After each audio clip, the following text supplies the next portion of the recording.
I remember the name. Jazz Takhar, best in the game. Mamba mentality in his own lane. So better pay attention to what he be saying. Get the message, ain't no question. Giving advice for any investment. Welcome to the broadcast, the Jazz Takhar podcast. I'm very excited, brother, to have you on the podcast today, Ronald, for a myriad of reasons.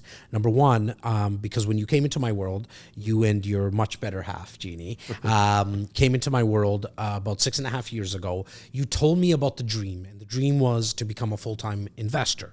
Right. Now, me doing this for coming up to a couple of decades, I've heard that a lot, but not many people actually do anything in terms of taking the necessary steps. It's a beautiful dream, which, look, everything kind of starts there, but you have to actually take the steps.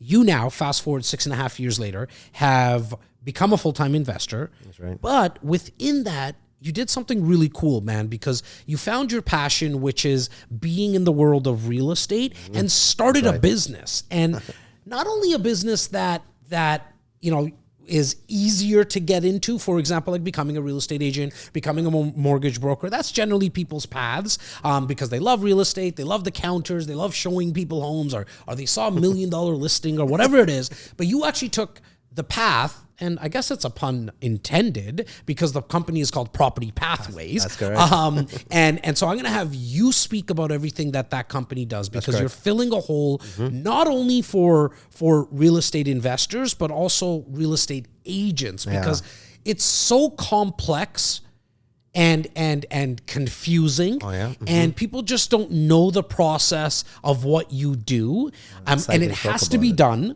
No, I shouldn't say it has to be done, but to actually really create some really cool opportunities and deals in real estate, then it has to be done. And so you're filling that gap. But before we talk about that, because there's so much to dive into there, I want you to speak about, because my podcast, it targets real estate agents, real estate investors, as well as entrepreneurs and just people in general who want to create wealth. Now, sometimes that's going to be through real estate, because I'm a real estate guy. It's obviously what you're going to be talking about. You're a real estate guy. But I bring on, guys that are know what they're talking about when it comes to like the crypto world and Bitcoin. I'm going to be bringing on guys and gals around the stock industry, mutual funds, anything that, buying businesses, anything that can help someone create wealth.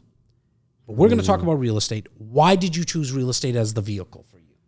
Wow. Well, I just want to say thanks a lot, bro, just for having me on your show. I look at all the stuff you put out there. Bro. It was a long time coming. It's my fault. And you know what? But I see the stuff that you guys are doing, and I just want to mirror that as well, even in our business, right? But with that said, how did we even get into real estate? And maybe I don't have a perfect answer for that. The reality is, it's like, it could have been anything. It could have been stocks. We could have just sticked to our 9 to 5. Both my wife and I were doing great. We had great jobs, right? But what was the 9 to 5 back then? 9 to 5 is funny enough. We both work at King and Bay. My wife worked in TD. I worked across the street in Scotia. Is that how you guys hooked up, by the way? Sorry? Is that how you guys hooked up? Well, strange enough, TTC had something to do with it. But interesting. That's so cool.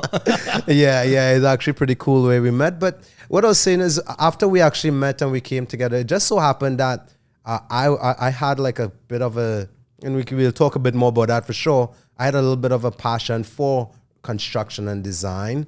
And my wife, on the other hand, had a little bit of passion as well for just real estate, right? So we kind of brought those passions together, and it's like, well, what do we do? Well, it just kind of made sense that, we should just get into real estate. And then we started to research. So we didn't know we would have done this. Then we started to find the people and place. So sometimes people want to have these huge plans, kind of write all these things out. Sometimes just a matter of just doing something. So once we decided that real estate was going to be our thing, we started to go to different seminars, connect with folks like yourself, and start speaking, trying to find out, well, how do we get in? And I think that's an important question, right? Sorry to cut you off. Yeah, no worries. Because everybody really asks that, like, how do I get started? And so did you literally just like Google real estate seminars?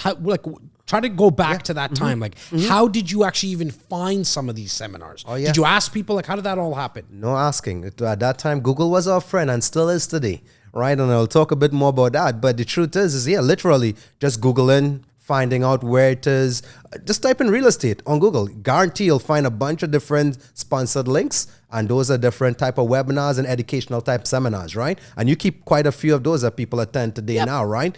So that's how it is we first got in, and that's where we got our feet wet. But again, there is a sacrifice. We had to make a sacrifice. So what happened is when we got married, we actually took all the gifts that we received from our wedding. We postponed our what's it called? Honeymoon. Yeah. Postponed our honeymoon, and then we actually compiled our savings. I was like, we're getting in. This is our only chance, right? So that's when we got in, and that's when we came to you guys. And at this time, did you own a principal residence or no? Were you renting at this time? No, so that time we were renting. We actually were renting an apartment in Toronto, right? Okay. But again, that's when we met you guys, and we said, hey guys, so you guys talk about this real estate investing. How do we get in, right? So at that moment, we started looking at a house. But as you guys know now, you guys actually got us our first primary residence. And the whole idea was for us to do what is now known as house hacking, right? But at the time, there was no term for it. We're just like, you rent the upper level, you live in the basement level, right? So we did that. We actually got into the market just about the time. Really interesting thing. You may or may not remember this, but I was walking this property with your home girl, Laura. Yeah, you were showing. Yeah, that time Laura was on the road 100%. Quite a bit, right? Yeah. And how things have changed in 6.5 years. That girl don't leave the office now. That's right. So we were out there with Laura. So we definitely we went out. We saw a number of properties. We placed an offer on a property, but the timing was critical. And this is also another key point here. Is like you honestly can't time the market. It's just time in the market. You say this all the time. I hear it, but this is so true. Because at the time we purchased that property was a bad time. It was like at the peak of the market. Yes. Okay, I'm saying bad time, but I'm actually kind of I'm making a joke about it because looking back in hindsight, we should have bought more at that time. It's right? always the case. It's always the case, right? Yeah. So this is what happened. And we bought it just about the time when there was B20 rules, I think it was called. Yep. Back in Kathleen Wynne era. Yeah. That very same week that we put in the offer, because we had put in a bully offer, 80,000 over asking. Yes. So I was like, no, they know they can do better than that. They hold off. Yeah. The day came for offering on that very same day. 2 days before the Kathleen Wynne came out with these B20 rules, everyone pulled out. We were the only ones that put in offers, and we just went in at asking. At which point, they were like, please, guys, like... They could have made 80 Gs more. They could have made 80 Gs more. So we said, like, no, we're not going to do it. And but we got into the market. We had the place rented out for some time, like about 2 to 3 years. Did you rent out... No, you got to remind me, brother. Mm-hmm. Did you rent out the upstairs and downstairs, or did you guys live in the basement at that time? No, we lived in the basement. When we were not single, but when we didn't have any kids, we just lived in the basement, right? So we lived in the basement for like a year and a half, 2 years. And then after that, we moved upstairs because we were starting to plan a family. And then we rent out the basement. And then after we got after about 3 years, then we decided, here's what, we're actually going to just get rid of the tenant. We need to use the whole home because we need it for our family. And at that point, we already had built out a business, which is actually really interesting. And, I want to touch on the business. For sure. Like when you speak about the house hacking that the kids call it now, that's a cool thing to do. Yeah. But see, the reason I think it's so important that you mentioned that you lived in the basement and rented out the upstairs, because that's what we speak about a lot, right? Like if you actually, which is fine, but it's a lot more beneficial to do it the way that you did, because you were able to rent out the upstairs more than you would have if you lived upstairs and rented out the basement. And this way, and just correct me if I'm wrong, man, like it wasn't that much of a financial burden on you. Was it? Like, at least knowing that, like, how much, if you can remember, right? How much, couple of things. One, how much did we buy that property for in dollars? Because I forget now. Yeah, just under, I think it was just over 5, I think, or just under 5. And I'm going to guess to say that right now, value today, time of this recording, April 2023, you're probably looking at somewhere around like 750. Hey, listen, I'm not going to call it, but I think that's what it is. Like, it's right around there. It's right around there, yeah. Okay, and now the renting of the upstairs, living in the basement, how much did the rent from the upstairs cover your expenses. So you had your mortgage payment, you had property tax, and you also have insurance. Yeah. Okay, and then obviously some utilities as well. Yeah. How much of it, like from a percentage perspective, Yeah. Ronald, like was it 50%, 80%, 100%? Percentage standpoint, it was covering about 90%. 90% of it. Yeah. We were, especially my wife, who she lives very frugal. Yeah. You know, within her means. And she was like, wow, we get to put away all of this, right? It was a dream, right? And of course, that's what allowed us to keep on growing our nest egg on top. So we were getting that mortgage paid down. Yep. We were getting that passive appreciation. We were getting, there was no forced appreciation, which is kind of sometimes, you know, it's kind of that, you know, elephant in the room, like, Yes. you know. But the reality is we were getting all the other areas Yeah. we were benefiting from, allowing us to grow our With the nest value egg. being paid down and the value. mortgage being paid down, right? correct, Value yeah. going up, I Going up, apologize, yeah. and the mortgage going down. paying down, So yeah. you're building up that equity. Yeah, and we're not coming out of pocket. We were also saving. Yes. Right, Because you yeah. still had your 9 to 5. For a time, yes. Okay, Mhm. perfect. So now you then decide to move upstairs. When did now you start to think, okay, I'm going to go to some of these events. You're going to more events. You're meeting up people. You got to remind me, like with me in a setting in the office, Yeah. you were like kind of similar to the way you are now, like Yeah. big smile on your face, kind of outgoing. But Yeah. I can't remember Yeah. like seeing you at an event or anything. I can't Yeah. I can't think back that far. Were you and Jeannie like you know, as outgoing as you are, like on a personal level? And I asked this for a specific reason, which I'll tell you. Like when you went to these events, were you guys, you know, loud, or you guys more introverts? Like what was your guys' kind of setting going into some of these events? Yeah, I would say we're in between. I mean, me personally, I do what I got to do. So if I go to an event, I always go with a goal. Okay. So if I go with a goal to meet Jazz, I'm meeting Jazz before the day is out. At least shaking his hand, let him know who I am. So you know, you got to go with an intention. But when we went to these events, we weren't loud and obnoxious. We were just friendly people looking for information. And what did you right? find that people were like? How were they there? Yeah. I think a lot of people were very reserved. Yeah. I think a lot of people, when they come into these events, they sort of want to take the back seat. I will say I'm never a backseat guy. Yeah. I'm sitting in the table up front just Yeah. in case there's any free giveaways. I want to be the first to the stage, right? I love it. When somebody does, like, hey, there's Like, $100 I'm holding up. be like, Who yo, wants to get it? let's I go. get that. I get it. I'm sitting up front. Yeah, and the reason I ask you, Ronald, is because Yeah. what I tell people, like the best way to get started is to like go to meetups, Absolutely. right? Because I think they're first and foremost in any major city, Yeah. and even some of the smaller cities. So it doesn't matter where you're listening to this, yeah. right? And if you are in a smaller town, you might need to take a 2-hour drive to get to some of these major cities. And you know, I should introduce my boy Nikki, who's actually helping out with the ones and twos on audio right now. What's going on, Nikki? How you guys doing today? You good, brother? Yeah, I actually man. bring you in because you're going to be doing a lot of fact checking and just checking up stuff. Do me a quick favor. While Ronald and I are shooting the breeze, I want to actually bring to people's attention meetups right now, just real estate meetups in Toronto. Give us an idea on how many show up, because you know what I hear a lot, Ronald, is like, well, like where do I go? And how do I meet people? Oh my God, is it an exclusive list of people, or do I need to pay? Like, even if you punch in free or something, Nikki, I kind of want to get an idea. Yeah, I mean, off the Yeah. top, we have, meetup.com, which is a popular site that people use to, gather and congregate. So this one right here that I just, like one of the first ones I pulled up on Google, has about 4,373 members. It's a public group. And as far as I'm aware, you just show up. That's it. And there's no cost for it or anything. No, it looks like it's free. You just join the group. And so that's just like literally that took us 8.2 seconds. You know what I mean? To find a bunch of meetups that you can go to. Now, there is other paid groups and stuff. You like that, Ronald? Like, That's so true. 8.1 probably. yeah, it was 8 point, like people have a lot of excuses, right? Yeah, and yeah. you don't know who you're going to bump into there, because the next evolution of your investing journey was what now? Like, what was the next thing that you invested into? Yeah, so we basically started off with our primary residence, which was advice we received from you guys.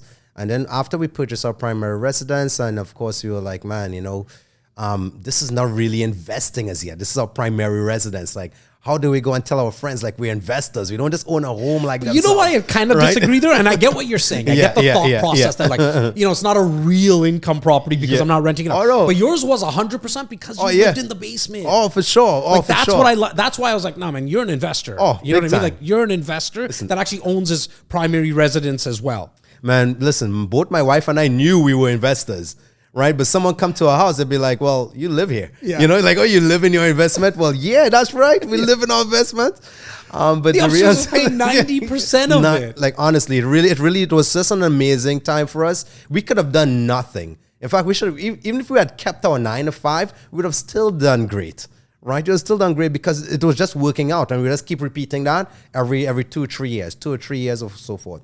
But we decided we wanted to throw a little bit of kerosene or some gasoline on that, and we wanted to like really have that fire blazing. So of course we just started we started to look at how it is we can invest in other things. What the challenge was at that time was like, we already used up all our capital, but how do we actually get more capital to invest? Well, of course the options are JVing, which we didn't have the expertise.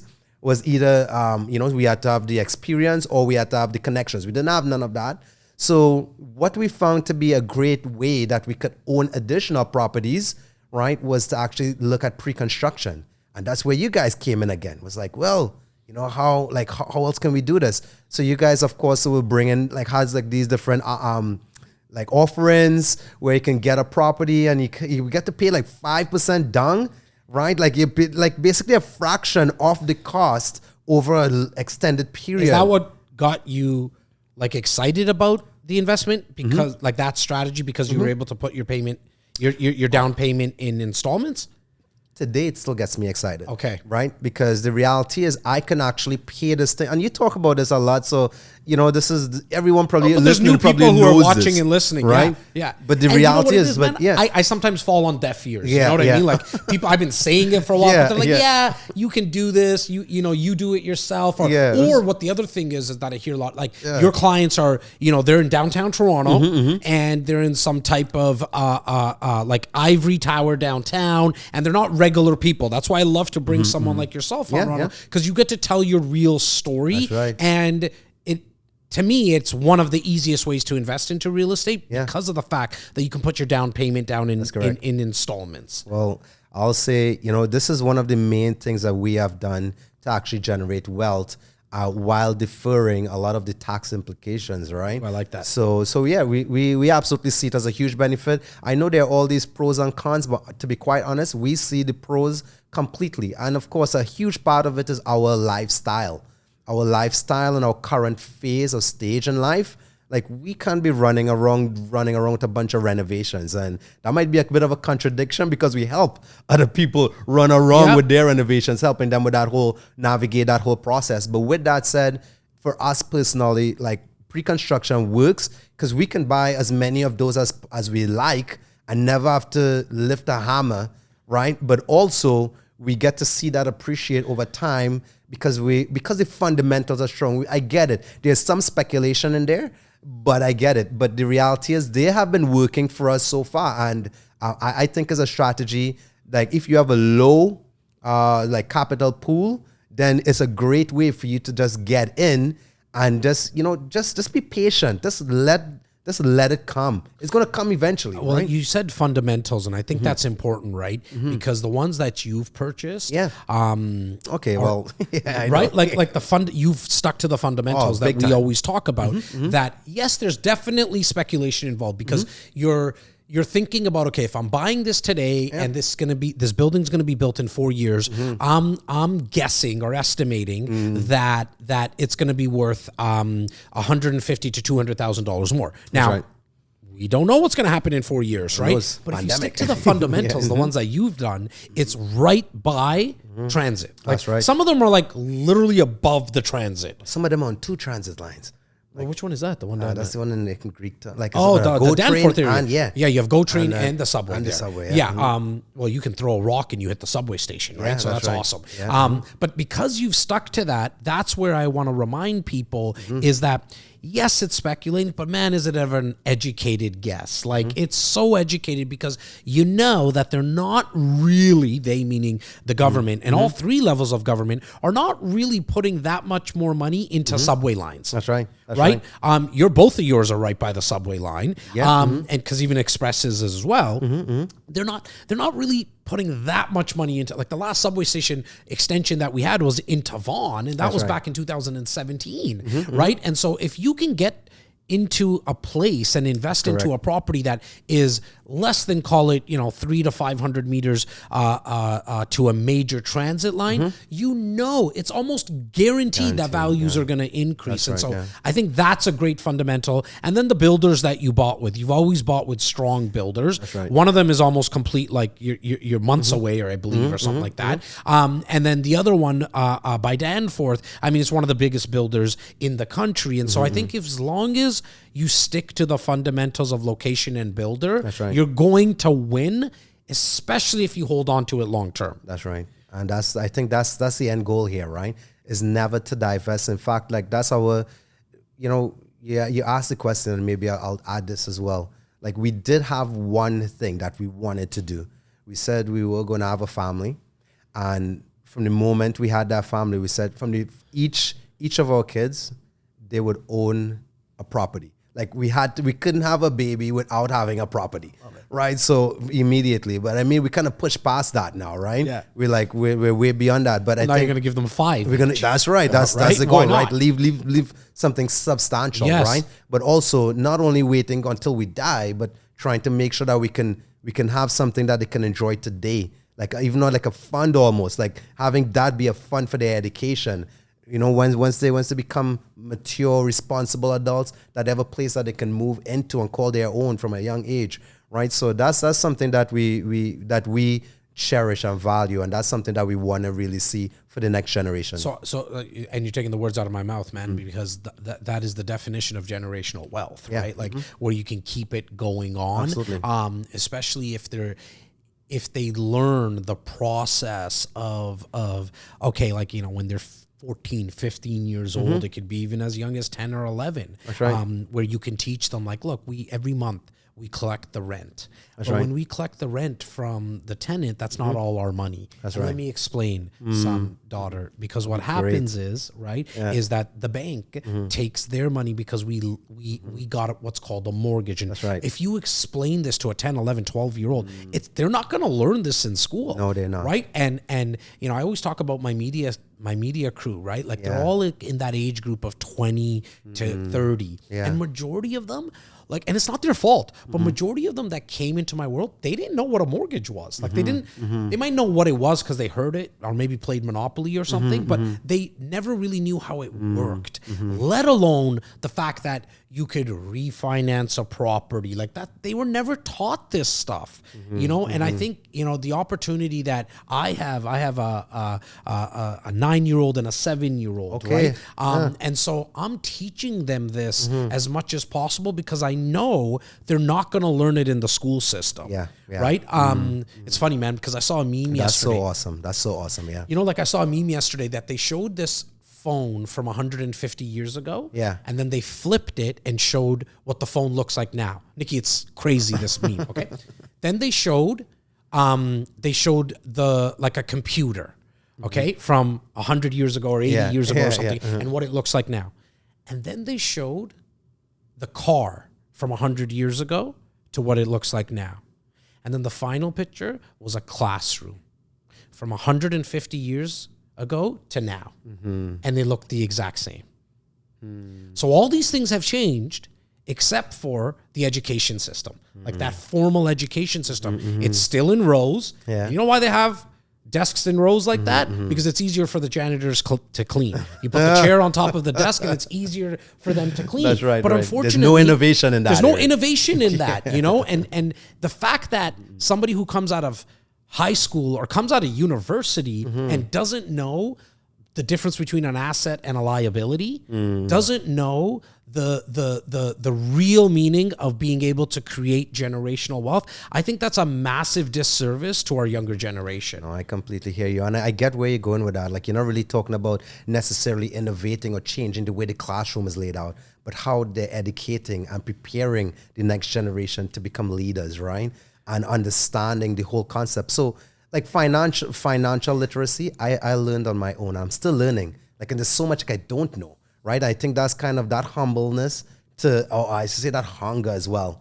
Being hungry and being hungry and being humble is what actually really pushes me to keep learning, to keep getting better, right? Well, then I think I'm on the right track too, brother, because that's when myself and our media crew decided, like, early part of this year, that the Jazz Takhar podcast is going to be about all things kind of financial literacy, because real estate, I think, is awesome. I think it's a great way to create wealth. There's all these strategies and stuff, but I don't think it's the best necessarily, right? Like, I think it's one of the suit best. everyone. Yeah, like there's pros and cons. Like you talked about investing into pre-construction, there being pros and cons, but there's pros and cons to investing into other parts of real estate. Oh, big time. But then there's so many pros in investing into stocks and mutual funds and businesses, like opening up a franchise, like all these things, right? And I think it's the job of someone like myself, yourself, that has gotten a little bit more literate of it. Like you got the more education on it now, that we have to now start to pass that on to other people, right? And just maybe even outside of our kids, if we can start there, I think that's great. But I think we can go further absolutely, as well. Absolutely. There's that whole educational piece of things. But you know, I would say like a lot of people are very stuck. They're stuck because they just don't want to take that one chance. Right, but I'll say, you know what? The main thing here is why we made that leap. Also, is curiosity. We were curious that there was another way, there was a better way, and we believe that we found the better way, and it's not the perfect way. And there's pros and cons to it. But the reality is, if you want to keep generating wealth, we have to do a few more things, not just in real estate, right? But as you're saying, we would have to invest in stocks. Like buying small companies, maybe buying really good stocks, which are clearly overpriced at this point, right? Yeah. I'm running companies, setting up different streams, right? So there's a whole path here to really moving into a place where we're financially free. But what it is real estate has bought us is freedom of time. I like that. Right? So that's really what it is. Like, I mean, yeah, we aren't living paycheck to paycheck, but we still work hard. But we have the ability, we can say, you know what? Today, I'm not working. Take me into your house now, into your home. Yeah. And the day that it was either yourself or Jeannie, when you guys said, you know what, I'm going to quit my 9 to 5. Because I remember getting the phone call from you and I was like, Ronald, you sure, man? Like, it gets a little tough to get financing at times. That's right. Right? You recall that. You remember that conversation? But I could hear this, like, I could literally hear the fire in your eyes, if that makes sense. You know what I mean? I could tell, I could hear it in the passion in your voice. You're like, no, Jazz, I'm ready to do this. But I want you to take the listeners a step back into when you guys actually made that decision. And that funny feeling I'm sure you had in your stomach. Oh, that funny feeling. That's not, you know, I say to my clients today, and I say to any of my friends, I'm very reluctant to tell people, by the way, because I realize that you have to have a stomach for some risk. You can't go into this thing. Like, in fact, I'll say this. Most people say like, oh, you invest in real estate? Well, okay, so if I invest with you, I'm going to get my money back in 3 months, 6 months. I think to myself, like, there's no other investment vehicle where people ask that question. Yeah, that's so true. Right? You can't go to a stockbroker and say like, hey, I'm giving you $100. Could you get me $200 next week? It's like, no, you got to wait the time until that grows. In fact, right? and the longer that you wait, the higher better, your right? return's going to be. Right? Absolutely. Yeah. So, but what was really the conversation was one of fear, of course, was like, are we ready to take this leap? And then really trying to assess whether we have the skills necessary, but also trusting that if someone else did this in the past and we have seen the success, then this is possible. We just got to kind of follow the system here, right? So we almost got into it. I mean, it was a conversation between my wife and I where it was like, listen, I'm going to quit my job. That's like half our salary gone. But you told her this. Yeah. Okay, go on. I'll quit my job, but at least we know that the house that we were hacking was actually going to cover a lot of our expenses. So it wasn't so much of a strain or a long shot to think like, I can give up my job for a year and let's see if we make it work. Because guess what? I can give up a job and go get another job, right? Like I was always one that always thought there was opportunity there. I did not want to like miss the opportunity. And I've always been one to think that, you know, you just got to give it a shot, and you will succeed. But it have to be wholehearted. You can't be 1 foot in and 1 foot out, because I'll tell you, Jazz, in the past, I've done that many times. Like in the past, like the business that we run today, this is his 3rd iteration. I started and failed at this business. That's why I'm a big proponent of failure. Most people don't get it, but I get it. Failure to me is my raw material. I need more raw material. I love that. Give it to me, right? Yeah.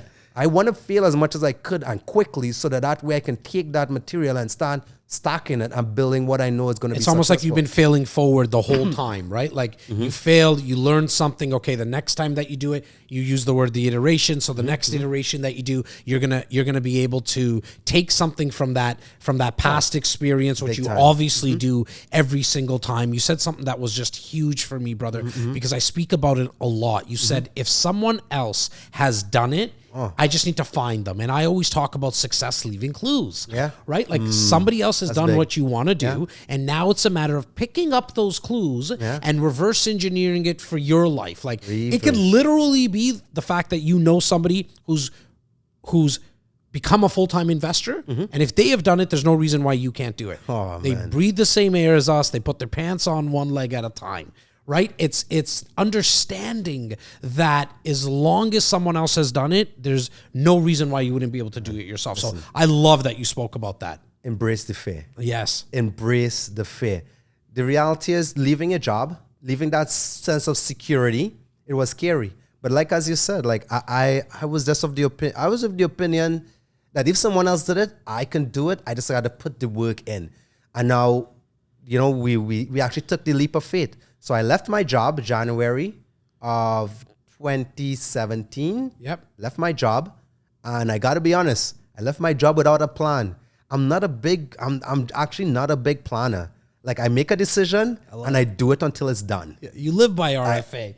It's ready, fire, aim, man. Right above my head, man. Shucks, man. Ready, You know fire, what I'm aim. saying? Like- That's it. A lot of people, my wife, by the way, is completely opposite. We are... Because the yin and yang, Yeah, right? You're the yin and absolutely. yang, yeah. She needed to see a plan. Yeah. My plan was just like, listen, the plan is, if it doesn't work in 6 months, then I'm going back to work. But if Is it that how works, you sold her on it? Yes, I had to tell her, like, I will go back to work, right? But she was also of the mind, she believed in me. And it's also good to have people around you, your spouse that believes in you, people that believe in you. It doesn't necessarily be a spouse, but a good friend that can say to you, yes, man, I believe you can do it. Because you know what, I often say this, like, no one looks at a kid that's learning to walk and stumbles and say, you fail, you're no good, like, and just completely rip the kid apart, right? Otherwise, they probably like crawl around for the rest of their lives. We just keep saying to them, like, hey, come Get on, up, you can it's do okay. it. It's okay, Yeah, right? We almost clap every time they fall. Absolutely, right? It's so true. How do we? Where do we lose that as That's a great grown-ups, point, right? And Is it- and like even when we clap for other people, That's right. Like like we always, I get it a lot. Like people are like, oh my God, Jazz, thank you so much for helping my business. Yeah. Jazz, thank you so much for helping me create wealth. And they'll clap for me because they see me do a talk. And I usually end those talks with thank you for clapping for me. Yeah. But now it's time to clap for yourself. That's right. Give that to to recognize yourself. You yourself. have to Recognize recognize yourself that That's you right. are enough. That's right. You are smart enough. You can good. find the resources, you're right? speaking- Because somewhere I'm like completely in agreement with you, Ronald. Like somewhere at some point, someone said to you, "You're not good enough." Or you shouldn't ask all the time for things. It makes you look like you're greedy, and then that's where people lose that salesmanship, I think, right? hey. Because we're all born with it. We wanted is so something to good. eat. We This is so cried, good. and mommy and daddy Yeah. came running and gave it to us, right? Like that, we figured that out, but yet then we stop somewhere. Well, this is what you mentioned there is actually so huge. It's huge. It's actually one of the key to my success. And by the way, I'm not like extremely successful. I'm getting there, but I'm successful in my own terms. But with that said, this is something that I learned a long time ago. And this is something that helped me today greatly, right? I talked about failure. Failure is actually a huge part of my success. And, I read this in Think and Grow Rich. Think and Grow Rich is actually one of my all-time favorite book. I read this That's at least. why you and I are together. You know why? I read this. I'm listening to it. I'm listening to it Yeah. right now on the fourth. I'm on the fourth time I'm listening to it back to back to back. So continue, buddy. Oh, yeah. I just want to tell you that's what the kinship is. That's Yeah, what okay. brought us together right now to that's do right. this. But continue. Well, so true. Well, I can tell you, but even before I read Think and Grow Rich, I always had that drive in me. So, for example, just to say, hey, if Ronald can do it, anyone can do it, right? What would be your initial thought? Like, that's an insult, right? If I can do it, anybody can do it, so I'm not special. Well, guess what? I figured out a long time ago that I was not special.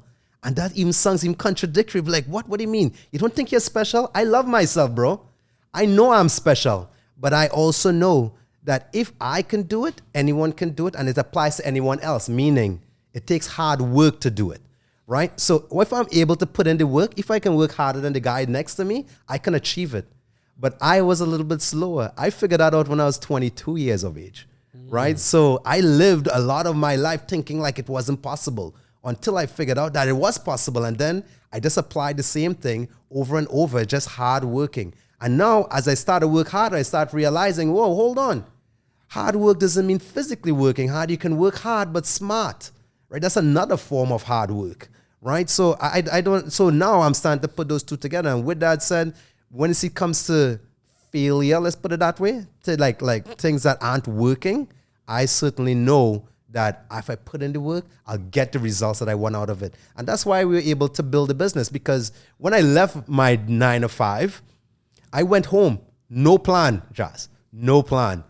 Went home, I watched every single free series I can watch online. I did that for about maybe 2 months.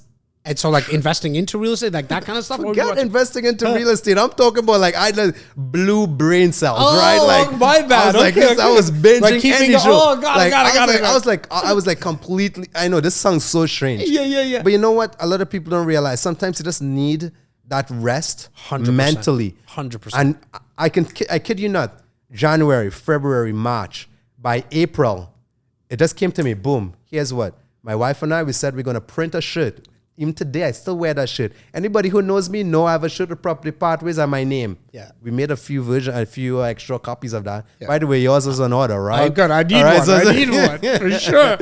But I'll say, we printed that. And you know what happened? We said, listen, we're going to do exactly what it is Nick just did. Google some real estate groups, and we're just going to go out and tell them, like, this is what we do. But we had a problem. So what I figured out, after we purchased our property, which you guys helped us get, was that there was a problem in the industry. No one actually knew how to do 2-unit conversions. So it's like, shucks, there's a problem here.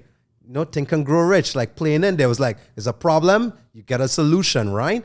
So I figured out, like, listen, I can be a solution here because I have some skills. Yeah. I can actually do the design work. I can learn how to do the design work. I can learn how to do the construction work. That's my formal education as well. That's what I was doing in the commercial sector. So then once I figured that out, I put the passion together with some skills and just pure audacity. We went into some rooms and literally with big Property Pathways on the back of the shirt says design and construction management, right? Like, I kid you not, my friend. This is like we got zero experience, right? But you're putting it out We there. put it out there. We went out there. We got our first deal. Our first client, Okay, who was willing to pay us. And I'll say this, I really am grateful for that first client because they paid us to learn the process. And I was committed to learn the process. At that time, I didn't know anything about zoning. Yeah. I didn't know nothing about I knew the building code. I had all the parts, but I never practiced it, right? So they actually paid me to practice what I knew I can do, right? So, and then, of course, fast forward now 5 years, 6.5 years now, we are experts in this area, which is 2-unit conversions, 3-unit conversions, multifamily residential conversions. So right? that's what I want to Garden talk suites about. and stuff like I want to right? talk about that now, right? Yeah. Okay, because that's very important. Yeah. And this is why I said at the start that this episode and this part right now is so huge for both real estate investors and real estate agents because they both can get in touch with you and they need to get in touch with you. I call you. Like when people call me and say, bro, I want to put this, I have a single family home right now, or I have a duplex. I think, I want to get 3 units in there. I'm like, I have no clue in terms of how to make that all happen, but I know the guy that does, and I know the company that does. Exactly. And now you've helped tons and tons of people with this, even clients of ours as well. That's so correct. like I'm vouching for the guy. That's why you're on my couch now. Yes. And so talk about where the opportunity lies in doing conversions and then how you guys actually help with that. Oh, big time, big time. So this is what it is we talk about with clients every single day. I mean, it's no secret now that last year, 2022, November the 28th, there was a bill that passed, Bill 23, More Homes Built Faster, that passed sweeping changes, right? So look that one up, right, Nick? Bill 23, More Homes Built Faster. Like, what are some of the key things that bill states? And big shout out to Tim Hudak, who's a good friend of the RECs, who was a big proponent in getting this bill passed, which obviously we need lots of ways to build homes faster, because I just came across a stat, as Nikki brings that up. I think we're in the country, and Nikki, please fact check this as well, maybe on another window. Canada is like number 68 in the world in terms of how fast permits get passed.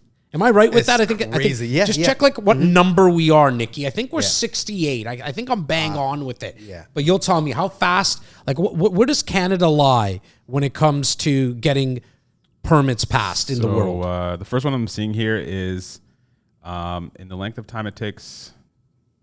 Canada ranks 34 out of 35 for OECD countries. OECD, Okay. that's right. So yeah, second last place. There you go. Out of There you 30, go. yeah. And then in terms of Build Homes Faster Act that Ronald was asking about. Yeah. So that is Ontario's government's legislation to support the province's newest housing supply action plan. So this is going to be building on a number of as-of-right residential tools, which Ontario provided municipalities with since 2019. The government is changing the Planning Act to create a new province-wide standard threshold for what's allowed to be built by strengthening the additional residential unit framework. With More Homes Built Faster plan, up to 3 residential units are permitted as of right on most land zoned for one home in Ontario. This is Ontario specifically. Okay. Yes. So that's big. So talk about why that's big for somebody who's watching or listening. That's huge. So only until 2022, I should take a step back. Bill 108. You can also check that. Bill 108, More Homes, More Choices. This actually came out back in 2019 during the pandemic, so there wasn't a lot of movement on it. Everyone was, in their own little silos, their own little bubble, right? Wearing masks. No one was meeting. So there wasn't a lot of conversation about it. So 2 years, 3 years elapsed, and there was not a lot of move. But what that bill stated was that you are allowed to do up to 3 units per lot. But there was not a lot of uptake by municipalities. Nobody really talked about it back then. No one talked about it in 2019, no in 2020. It was just a pandemic and how many cases there were and stuff, right? Yeah. Now, fast forward to 2022, the government of Ontario said, you know what, this is ridiculous. We need to actually have a more forceful hand in this whole process. We're not going to allow municipalities to determine if they're going to do it. The most important part to this Bill 23 is the as of right provision. It's like, as of right now, you could actually put 3 units on your lot, with or without this municipality or city that you live in, the locale, right, giving you permission to do it. Right? You still have to go through the whole process of the building permitting, but you can do 3 units because the province is saying we need it because we need housing. So Ronald, I just want, and I want you to continue, but I just want to make sure that I'm on the right path with you and somebody who's listening. Yep. So my property, my principal residence is in Brampton. That's correct. So right now I don't even have my basement done yet, right? I'm looking into doing that, but I can literally just do 3 units right now if I wanted to. Right now.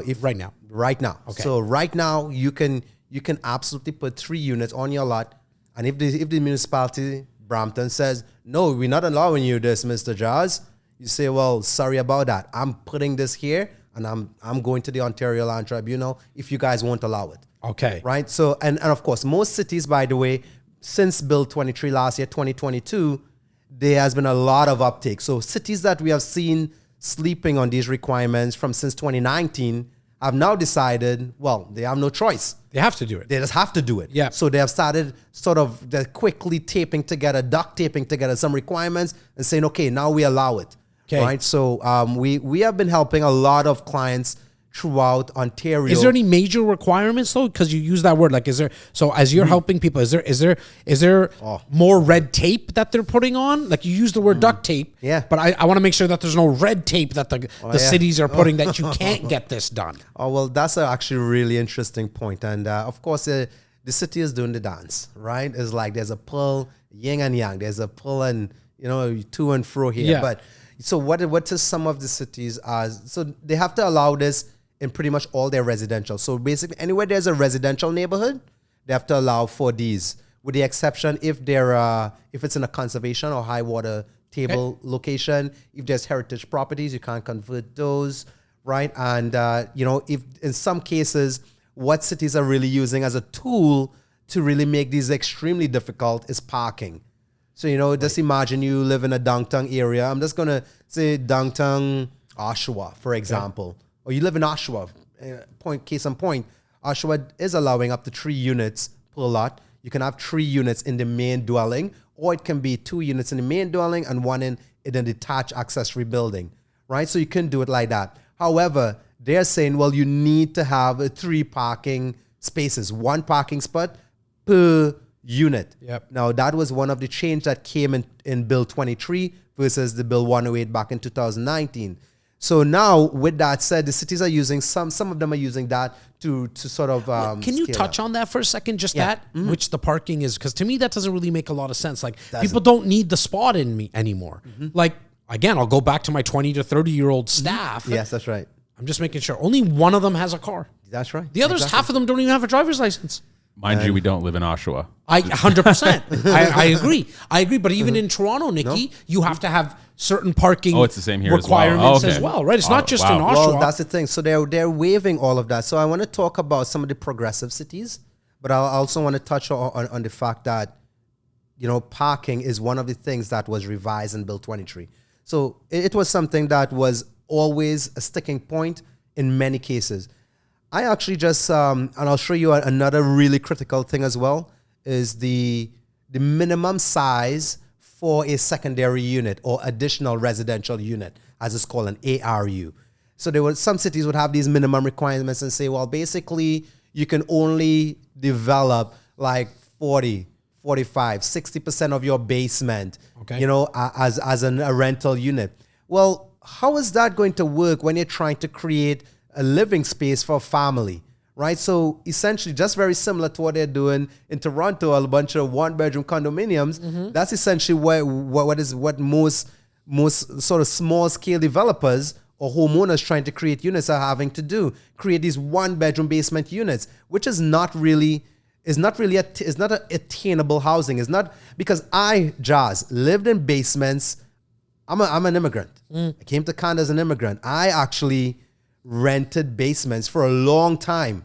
So this is very near and dear to my heart. The business that we do is near and dear to my heart because I don't like doing a crappy product. Yep. And I know the challenges that tenants go through. Right, with crappy landlords. So I believe in high quality housing, and the clients that we work with, they develop high quality housing. And honestly, high quality 1-bedroom apartments is not enough. We have to be able to do 2, 3-bedroom basement apartments and so forth. So that's what this bill is now really clearing the path for, and just basically setting the tone and saying, we're not having it, guys. We need to basically provide quality, attainable housing and affordable housing that can meet the needs of immigrant population as they go through various stages of their lives, right? Now, are you seeing more garden suites come up as well? Like, is that something that this bill is helping with? Or because I know maybe about a year ago, Toronto was making it easier to have your garden suites and laneway housing, right? That's right. So now, are you seeing more people like put in applications for that? In Toronto. So let me put it this way: up until even today, it's still really this idea of a garden suite or an SDU, secondary dwelling unit detached. This whole idea is really sort of a boutique sort of concept. It's still not a lot of uptake. And I've been working with some organizations that are in the process of trying to streamline it, trying to put some financing vehicles in place and some construction vehicles in place that would allow more, because the way to look at it, real estate investors that are doing garden suites are really only looking, it's only represent about 10 to 20% of the market, right? But you got to remember, like 90% of the, let's say 90% of the marketplace are still homeowners. They don't even know it's the first step in going to get a building permit to create their garden suite, where it can help supplement their mortgage payments, or possibly create an extended living arrangement for either someone returning from school, or possibly even creating a situation where they can have a live-in care person kind of live in that garden suite, and that can take care of them as they age in place, right? So these are all the kind of different things that garden suites can really represent. But there has not been a lot of uptake, for one reason being the process is very arduous, a lot of paperwork, and the red tape is extremely, extremely like prohibitive. Okay. Right? There's so much of that stuff. Now, what does Property Pathways and you as Ronald, how do you guys help Yeah. either a real estate investor, and for my real estate agents who are listening, whatever Ronald talks about, know that you can actually make the introduction to Ronald and Property Pathways. The team will make sure they have all your links in the description. But how do you actually help with this process? Kind of in closing, I want you to bring my viewers, my investors for sure, to let them know how you help throughout this whole process. Good, that's right. Because the name doesn't really state what we actually do. This is called Property Pathways, but we actually do architectural design work, and we help clients by getting their building permit application approved for their conversion projects, whether it be 2 to 4, 5 unit conversions. And what we actually do, of course, if like, let's say hypothetically speaking, you come to me, hey Ron, I have a basement, I need it done. First thing you do, you send me your address. I don't need to come to your house, nor do I'm going to stalk you. What I'm actually trying to do is I go online and I look at some online tools. There's a lot of free online tools that will help you determine what's the highest and best use for your property. And most of those resources are found in the building department or the building division or planning section of their website. So we go there, we look at all the information, we go through their zoning bylaw, we find out that this is your highest and best use. You can do 3 units here. We'll then, of course, set up an agreement with you, and then we'll come out to your property to do a site measurement, right? We use 3D laser scanning. We love technology at Property Pathways. Everything is 3D. Everything is 3D, right? That's proper. That's it. Everything is proper, right? So once we have done the design layouts and stuff, we consult with you, make sure we find the best layout. The layout is based on what it is you can get as rents. It depends on the marketplace. If you're in a place where there's young professionals, maybe you want to have a really nice 1-bedroom and a den that can be used as an office. But if you know you're in a space where there's low income, maybe you want to do 1 bedrooms. If you know you're in a place where there's a lot of young families or schools nearby, you want to try to get as much bedrooms in there. So we help with that design option. And then, of course, we go through the building permitting process. I like to say we do an end-to-end right process, done for you process. Now, would that also mean you're not actually doing the construction? Would you refer us? Would you refer me to a construction, like a contracting company, or would you do that yourself? I just want to get a full kind of landscape of it. Well, that's interesting. So we actually ran a construction division during the pandemic. Our construction division right now has been placed on pause. So we're just trying to hire the right staff and rebuild that team. But right now, what we do, because we are so entrenched into the industry, we do have a number of key contractors that we partner with. And not necessarily partner with, but we like to refer these guys because we know the quality of work and their experience. Because I'll say this, Jazz, not every realtor knows how to sell pre-construction. 100%. And not every designer or contractor knows how to work with real estate investors. So we work very closely with some guys that we know deliver quality work, quality product. So we do have those in our concierge service. So once we talk with you and you say you have that need, we certainly will send you three options. You can certainly give them a call and build that relationship. But it's not also arm's length. We try to work closely because what a lot of people don't realize is that design is actually informed by construction. It's informed by construction. So if you're designing something and you don't know how much it's going to cost to build, it's worthless. So it's good to have that construction sort of side to just help determine the budget. Now, from a geographical perspective, because obviously the process in Durham region is slightly different than the Peel region, and Peel is different than Toronto. Are you guys now, as Property Pathways, covering Southern Ontario? Are you covering just Durham, Toronto? Like, I just want you to talk about the geographical. That's a great. So in fact, you use the right word, geographical. We just simply say we have no geographical sensitivity. Okay. In fact, we do jobs out in Sudbury. You're like, what? So, you know, we have clients out there, they do multiple jobs. So we go out there and we do multiple, so we'll send a team member out there. Yeah. We'll do multiples, right? Kingston also will do multiples. Where we do a lot of work, and it's the reason why we do a lot of work, we grow with our investors. Right. When we first started, a lot of our investors were doing 2-unit conversions. That was the thing. Everybody's doing 2-unit conversions.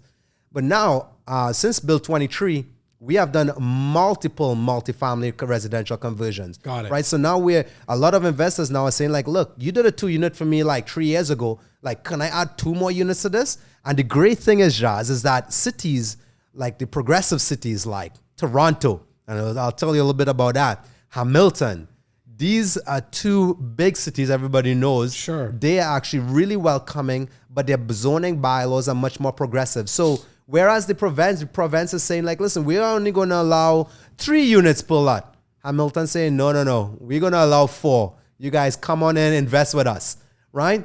The city of Toronto say, no, you guys aren't going to take this cake. You guys come invest with us. We're allowing 5 units per lot. And so the race is just going to keep going, right? Because it is a race to get that sort of interest, because you have to imagine, the more people, the more, I would say, rate payers, even though we're all citizens, the rate payers, the constituents, right? The more people live in your city, is the more taxes you will collect. Is the better your transit is going to operate, 100%. your garbage collection, your water, your wastewater. So all these things, they need people to come in.